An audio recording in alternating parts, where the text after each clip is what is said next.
नमस्कार दोस्तों, आप सभी का दोबारा स्वागत है मेरे चैनल शिव एस्ट्रोलॉजी में। मैं वैदिक नाड़ी एस्ट्रोलॉजर वास्तु कंसल्टेंट आचार्य पंकज वर्मा आप सभी का स्वागत करती हूँ।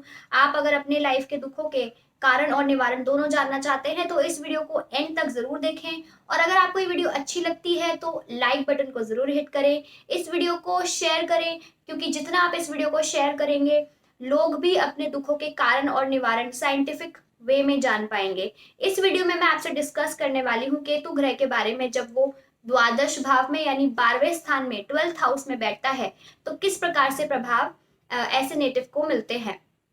केतु एक छाया ग्रह है जिसका धड़ नहीं होता। धड़ ना होने की वजह से नीचे का पोर्शन जो बॉडी का है बाकी बचा हुआ है वह केतु होता है। केतु को रीढ़ की हड्डी का यानी स्पाइन का स्थान दिया गया है। कैंची को केतु माना गया है, सिजर्स को। स्पिरिचुअलिटी, सैक्रिफाइस, ये सब केतु दर्शाता है। मोक्ष केतु दर्शाता है। इंटरकास्ट आउटकास्ट को केतु दर्शाता है। जिनकी कुंडली में केतु बहुत प्रभावित होता है रिलेशनशिप्स के मामले में, मैरिज के मामले में, लव अफेयर्स के मामले में, तो उनको जो लवर्स हैं या जो स्पाउस यानी उनका जो लाइफ पार्टनर है वो इंटरकास्ट इंटर रिलीजन मिल सकता है। अब बात करें 12वें घर की, तो 12वां स्थान जो कुंडली का होता है वो बेसिकली मेन दर्शाता है आपके जिंदगी के खर्चे, एक्सपेंसेस, इसलिए इसको व्यय व्यय भाव भी कहा गया है। इसको दुष्ट स्थान भी कहा गया है, मोक्ष स्थान भी कहा गया है। इसके अलावा 12वां स्थान कुंडली का दर्शाता है आपकी लंबी यात्राएं, फॉरेन ट्रेवल्स, फॉरेन पीपल को दर्शाता है, स्पिरिचुअल जर्नीज को दर्शाता है, आपके बेड प्लेजर्स को दर्शाता है। ऐसे जातक जिनका केतु 12वें स्थान में होता है उनकी लाइफ का फोकस पॉइंट या फिर केंद्र बिंदु जो होगा वह होगा फॉरेन ट्रैवल्स, खर्चे यानी एक्सपेंसेस, कितना एक्सपेंडिचर करते हैं, आइसोलेशन यानी अकेले में रहना, इंट्रोस्पेक्ट करना, डायरेक्टली इनडायरेक्टली, आप चाहें ना चाहें आपको इन मैटर्स से अपनी इस जिंदगी में तो डील करना ही पड़ेगा। कोर्ट कचहरी, ठीक है, court related matters, legal matters, hospitalisations, इसके साथ साथ पुलिस रिलेटेड मैटर्स, इन सब से डायरेक्टली इनडायरेक्टली डील करना पड़ सकता है। हो सकता है कि आप खुद एक डॉक्टर हो जो कि हॉस्पिटल में काम करते हो, या फिर जेलर हो, इंस्पेक्टर हो जो कि पुलिस में काम करते हो, या फिर एक लॉयर हो जो कि लीगल मैटर्स से डील करते हो। जैसा कि मैंने आपको बताया कि आप लोगों को foreign lands, foreign travels, long travels, foreign people से काफी ज्यादा डील करना पड़ेगा। और आप लोग इसके या तो बहुत ही ज्यादा शौकीन होंगे या फिर इतनी ट्रैवल्स आप कर लेंगे अपनी लाइफ में, इतना घूम लेंगे, पूरे वर्ल्ड को का चक्कर लगा लेंगे, कभी ये कंट्री कभी दूसरी कंट्री, इतना ज्यादा आप लॉन्ग ट्रैवल कर लेंगे कि आप बहुत ज्यादा बोर हो जाएंगे या आपका इंटरेस्ट ही नहीं रहेगा लॉन्ग ट्रैवल्स करने का। जबरदस्ती आपको किसी ना किसी कारण से लॉन्ग ट्रैवल करना पड़ सकता है। जैसे फॉर एग्जाम्पल कई लोग प्रोफेशन की वजह से ट्रैवल्स करते हैं, उनको डिफरेंट डिफरेंट कंट्रीज में, सिटीज में ट्रैवल करना पड़ता है जिसकी वजह से वो परेशान हो जाते हैं। आपको आइसोलेशन में रहना ज्यादा पसंद नहीं होगा। और ये भी ऑब्जर्व मैंने किया है कई केसेस में कि जो लोगों को ऐसी प्लेसमेंट की वजह से लोगों को मेडिटेशन करना बहुत पसंद होता है, एकांत में प्राणायाम करना, ध्यान लगाना उनको पसंद होता है। पर क्या होता है ऐसे लोगों के साथ कि जब भी वह ये क्रिया करने बैठते हैं तो कोई ना कोई सडन इवेंट ऐसा हो जाता है कि वह क्रिया उनकी पूरी नहीं हो पाती, या अगर वह 10-15 मिनट, आधा घंटा भी, हाफ एन आवर भी ध्यान लगाते हैं तो कोई ना कोई ऐसा थॉट उनके माइंड में आता है कि वह क्रिया यानी वो जो ध्यान है उनका टूट जाता है। साथ में आपको स्पिरिचुअल जर्नीज करना ज्यादा पसंद नहीं होगा, क्योंकि आप बहुत ज्यादा इस मैटर से डील करेंगे तो इरिटेट, फ्रस्ट्रेट हो सकते हैं। बट ये भी मैंने नोटिस किया है कि आप लोगों को अगर स्पिरिचुअल जर्नीज पसंद है करनी, बहुत आपकी दिली तमन्ना रहती है कि आप स्पिरिचुअल लॉन्ग जर्नीज पे जाएं, तो उस जर्नी या तो वो प्लान बनेगा नहीं, और अगर बन जाता है कहीं ना कहीं तो बहुत ऑब्स्टिकल्स या ब्लॉकेजेस वो भी एकदम से सडन वे में आ सकती हैं। एक और ऑब्जर्वेशन इस केस में यह है कि ऐसे लोग sleeping disorder, sleeping sickness, insomnia से बहुत ज्यादा डील करते हैं। मतलब नींद पूरी ना होना, नींद सही से ना आ पाना, नींद बीच में टूट जाना, नींद में चलना, ऐसी प्रॉब्लम्स उनको लाइफ में आ सकती हैं, जिसकी वजह से उनकी हेल्थ पर डायरेक्ट इफेक्ट पड़ता है। साथ में ये भी मुझे दिख रहा है ऐसे केसेस में क्या होता है कि आप लोगों का बेड प्लेजर्स में ज्यादा इंटरेस्ट नहीं दिख रहा, जिसकी वजह से, या फिर आप इसको ज्यादा इंपॉर्टेंस देने वाले इंसान नहीं होंगे, जिसकी वजह से आपकी मैरिड लाइफ में आपके स्पाउस के साथ थोड़ी मिसअंडरस्टैंडिंग्स हो सकती हैं। ऐसे लोग किसी बड़ी यात्रा पर जाते हैं, लंबी यात्रा पर, स्पिरिचुअल जर्नीज पे जाते हैं, डिफरेंट कंट्रीज में जब वो ट्रैवल करते हैं, किसी ना किसी प्रकार का सडन फॉल या राइज वह फेस कर सकते हैं। और इस सडन राइज या फॉल की वजह से आपकी इंट्यूशन पावर बढ़ सकती है, आपकी स्पिरिचुअल नॉलेज बढ़ सकती है, या फिर आपकी स्पिरिचुअल अवेकनिंग भी पॉसिबल है।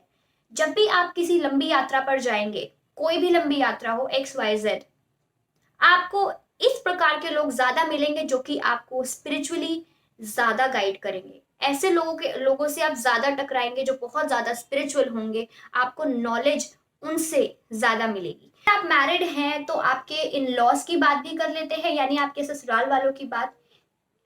ऐसे केसेस में मैंने बहुत ऑब्जर्व किया है कि आपके इन लॉज की फाइनेंशियल कंडीशन बहुत पुअर, वीक हो सकती है, या तो वो किसी लोन्स डेट्स रिलेटेड इश्यूज में रह सकते हैं, या फिर उनके खर्चे इतने होंगे कि वो कभी सेव ही ना कर पाए, sudden rise and fall face करें इन देयर फाइनेंशियल एरियाज। मतलब जो पैसों के मामले में जब आप आपके ससुराल वालों की बात करते हैं तो वहां पर वो बहुत ही ज्यादा वीक पाए गए हैं।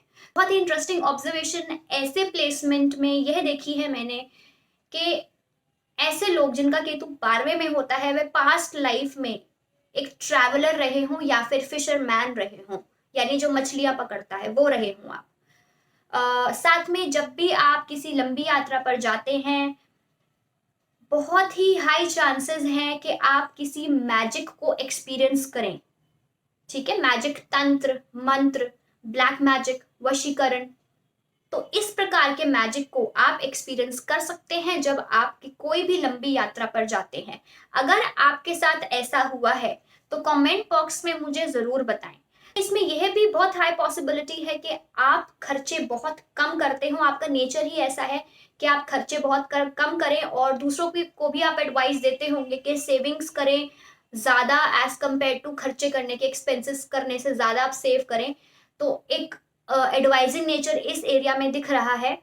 आपके ज्यादातर खर्चे हो सकते हैं एस्ट्रोलॉजी में, ओकल्ट रिलेटेड फील्ड्स में, मेडिकल रिलेटेड फील्ड्स में, जैसे हॉस्पिटलाइजेशन हो गई, लीगल मैटर्स हो गई, कोर्ट कचहरी हो गया, पुलिस थाना हो गया, इन एरियाज में आपके खर्चे होते दिख रहे हैं।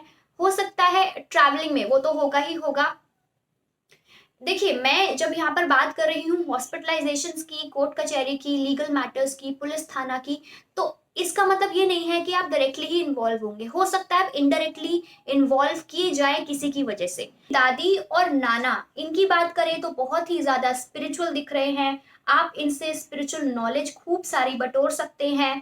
उनको छुपी विद्याओं या फिर गुप्त विद्याओं का खूब ज्ञान होगा। इस प्लेसमेंट का एक और एस्पेक्ट यह है कि जब आपका बर्थ हुआ हो तो वह हो ही ना, आपके दादी और नाना, उनकी पहले ही डेथ हो गई हो, या फिर अगर वो अभी भी हैं तो उनसे किसी न किसी प्रकार का सेपरेशन, डिटैचमेंट, दूरी, अलगाव दिख रहा है। हो सकता है किन्हीं कारणों की वजह से आपकी उनसे मिसअंडरस्टैंडिंग्स हो, बढ़ जाएं, या फिर उस दूरी या डिटैचमेंट की वजह से, अलगाव की वजह से आप उनके प्यार से वंचित रहें। तो पहला बच्चा होगा, उसकी इंट्यूशन पावर बहुत ही ज्यादा स्ट्रांग होगी, उसका interest astrology, occult related fields में या मेडिकल रिसर्च रिलेटेड फील्ड्स में हो सकता है। उसको पाइल्स रिलेटेड या फिर ब्लड रिलेटेड इश्यूज बहुत होंगे, और उसको इन्फेक्शंस बहुत जल्दी पकड़ेंगे। तो अपने पहले बच्चे की हेल्थ का ध्यान रखना भी आपके लिए बहुत आवश्यक है। कि बार बार सिचुएशंस आपको फेस करनी पड़ सकती है अपनी लाइफ में कि आप अपनी मदर से मिसअंडरस्टैंडिंग्स खुद ही क्रिएट करें, या उनसे दूरी ज्यादा बना के रखने में आपको अच्छा फील हो, पॉजिटिव फील हो। बट एक बात आपको कहना चाहूंगी कि आपकी जो मदर है बहुत ही समझदार है, स्पिरिचुअल बहुत ज़्यादा है, स्पिरिचुअल नॉलेज उनको बहुत ज़्यादा है। आपको अगर कोई अच्छी विद्या या स्पिरिचुअल नॉलेज या अवेकनिंग ज़्यादा मिलने के चांसेस है, वह है अपनी मदर से और आपके होमलैंड से। दूसरी बात ये कि आप अपने जो भी फैमिली हैप्पीनेस होती है, शादी के बाद का जो सुख होता है, उसमें कमी दिख रही है, उसमें परेशानियां हो सकती है। इसीलिए आप अपने घर में ज़्यादा इरिटेटेड, रेस्टलेस फील कर सकते हैं, क्योंकि आपको ये बार बार फील होगा कि घर पे तो मुझे कोई प्यार कर नहीं रहा, मेरी टेक केयर कोई नहीं कर रहा। तो इस वजह से मिसअंडरस्टैंडिंग्स आपके और आपके स्पाउस के बीच में भी हो सकती हैं। कि मैंने आपको बताया कि फैमिली हैप्पीनेस का सुख कम मिलेगा, फैमिली लाइफ की इंजॉयमेंट की कमी, या फिर फैमिली लाइफ से जो गेन्स मिलते हैं पर्सन को, उसकी बहुत ज़्यादा कमी दिख रही है आपकी लाइफ में। और बट एक बहुत ही इंटरेस्टिंग ऑब्जर्वेशन इस केस में यह है, और आपने भी ऑब्जर्व करना है और मुझे कमेंट बॉक्स में फीडबैक देना है, कि जब भी आपकी फैमिली इंजॉयमेंट, फैमिली लाइफ की इंजॉयमेंट में कमी होगी, या फिर फैमिली लाइफ से कोई अगर आपको गेन मिलना होगा और बीच में रह गया होगा, तब आप किसी छुपी विद्या या हिडन नॉलेज के और ज्यादा करीब जाते हुए दिख रहे हैं, उसको प्रैक्टिस करते हुए दिख रहे हैं, या फिर किसी हिडन मनी से रिलेटेड मैटर आपको डील करना पड़ेगा उस समय। कोई छुपा हुआ पैसा या हिडन मनी, ऐसा पैसा जिसमें आपको एफर्ट ना करना पड़े, उस प्रकार का पैसा आपको मिल जाए, एंड वाइस वर्सा। तो ऑब्जर्व करिएगा और मुझे कमेंट बॉक्स में जरूर बताइएगा। ऐसे लोग जिनका केतु 12वें में होता है, बड़ी ही मुश्किल से रूटीन फॉलो कर पाते हैं या शेड्यूल फॉलो कर पाते हैं।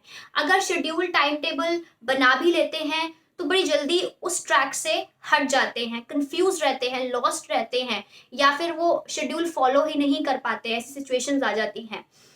दूसरी बात ये कि जब भी आपकी लाइफ में कोई शत्रु बनता है आपका, या एनिमी एंटर करता है, तब भी आप बहुत लॉस्ट रहते हैं कि किस प्रकार से उससे बात की जाए ताकि आप उस सिचुएशन को ओवरकम कर सकें। फिर आप दूसरे लोगों से हेल्प लेने जाते हैं, मतलब खुद कोई डिसीजन नहीं ले पाते। तो अगर आप चाहते हैं कि ये प्रॉब्लम्स ग्रेजुअली रिजॉल्व हो, कम हो, रिड्यूस हो, और आप खुद से डिसीजन ले पाएं और एक रूटीन में अपनी लाइफ को ला पाएं, उसके लिए आप मेडिटेशन करना स्टार्ट करिए, स्पिरिचुअल जर्नीज पर ज्यादा जाइए, फन लेजर वाली ट्रैवल्स कम करिए, साथ में आप किसी स्पिरिचुअल ऑर्गेनाइजेशन से जुड़ने की कोशिश करिए, आश्रम से जुड़ने की कोशिश करिए, वहां पे डोनेशंस करिए, पैसे के रूप में नहीं। वहां पर आप खाने पीने की चीजें दान कर सकते हैं, कपड़ा दान कर सकते हैं, ठीक है। साथ में अपनी स्लीप को इंपॉर्टेंस दीजिए, अपने सोने के तरीके को सुधारिए, ठीक है। तो जब आप इन पे ध्यान देंगे तो एनिमी रिलेटेड इश्यूज और रूटीन रिलेटेड इश्यूज अपने आप धीरे धीरे रिजॉल्व होने शुरू हो जाएंगे। ऑब्जर्व करिएगा और मुझे कमेंट बॉक्स में जरूर बताइएगा। यही मेरे कुछ ऑब्जर्वेशंस थे कि जब केतु 12वें स्थान में बैठता है तो किस प्रकार के प्रभाव देता है। अगर आपको मेरी वीडियो अच्छी लगी तो लाइक बटन जरूर हिट करिए और शेयर जरूर करिए, क्योंकि अपनी वीडियोस में मैं आपको साइंटिफिक सॉल्यूशंस प्रोवाइड करती हूँ, दुखों के कारण और निवारण दोनों बताती हूँ और उसके सॉल्यूशंस भी बताती हूँ। जितना आप शेयर करेंगे उतना आपके लिए और लोगों के लिए भी अच्छा होगा। अगर आप मुझसे किसी भी प्रकार की गाइडेंस लेना चाहते हैं तो मेरे नंबर्स पे कॉल या व्हाट्सएप या फिर सिग्नल के थ्रू, टेलीग्राम के थ्रू आप मुझे कांटेक्ट कर सकते हैं, नहीं तो मुझे मेल कर सकते हैं, या फिर मेरी वेबसाइट के थ्रू भी आप मुझे कांटेक्ट कर सकते हैं। मेरी सारी इंफॉर्मेशन आपको स्क्रीन पर दिख रही होगी। नेक्स्ट वीडियो में मैं आपसे कुछ नया डिस्कस करूंगी। मिलती हूँ मैं आपको नेक्स्ट वीडियो में। Till then bye and take care all of you. ओम नमः शिवाय।